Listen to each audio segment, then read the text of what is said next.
Hello students! I'm going to walk through this desmos activity with you. I think it's a great way to reinforce what we learned last time about limits as well as introduce the concept of continuity.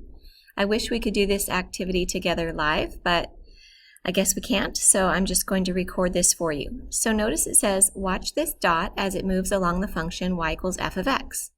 What y value is the dot getting closer to as x approaches 1 from the left side?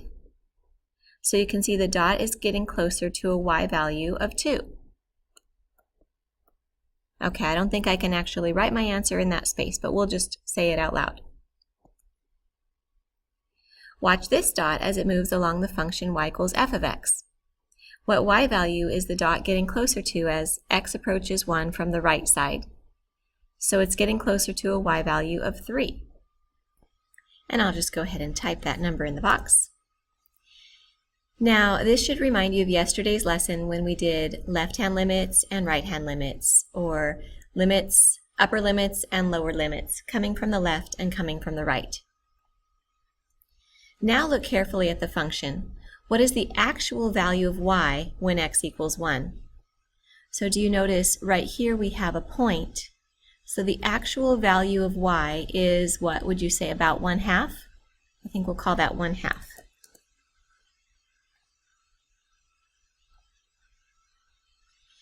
Select an option below to see how mathematicians would describe what we saw on the previous 3 screens. So, the limit as x approaches 1 from the left of f of x equals 2 is being represented by this first one, the dot on the left, going up toward a height of 2. The limit as x approaches 1 from the right of f of x equals 3 is being represented by the dot going up toward a height of 3 on that right side. And then f of 1 equals 0.5 is just this dot right here, that point. If all 3 of these values, 1, the limit from the left, 2, the limit from the right, and 3, the actual value of the function, are the same for a given x value, then the function is said to be continuous at that point. Is the function shown here continuous at x equals 1? Well, the left limit was 2, the right limit was 3, and the function value is 1/2. Those are not all the same, so no, it's not continuous. You can think of continuity just kind of casually as being able to draw it without lifting your pencil, but if you're drawing along here, you have to lift your pencil to draw this point, and then you have to lift your pencil to draw this part of the curve. I won't type that in, but that's kind of what we're thinking. Those 3 things are not all the same. Limits. A, what y value is the function approaching as x approaches 3 from the left? Okay, so we're coming along closer to x equals 3, going from the left. It looks like we're approaching a y value of -1. B, what y value is the function approaching as x approaches 3 from the right? Here we go, approaching x equals 3 from the right, following the curve, and the y value is approaching a height of 2. What, if any, is the actual y value of at x equals 3? Well, it looks like we do have a solid closed circle right there, so the actual y value is 2.